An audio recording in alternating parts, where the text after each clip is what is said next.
белгіленді спортшылар.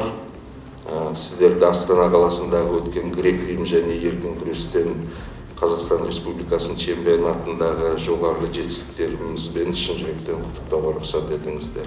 Еркін күрестен Жамбыл облысының құрама командасы жалпы командалық есепте екінші жыл қатарынан бірінші орынға ие болып отыр. Дәстүрге айналып отыр. Оны енді күшейтіп, базасында да нығайту керек.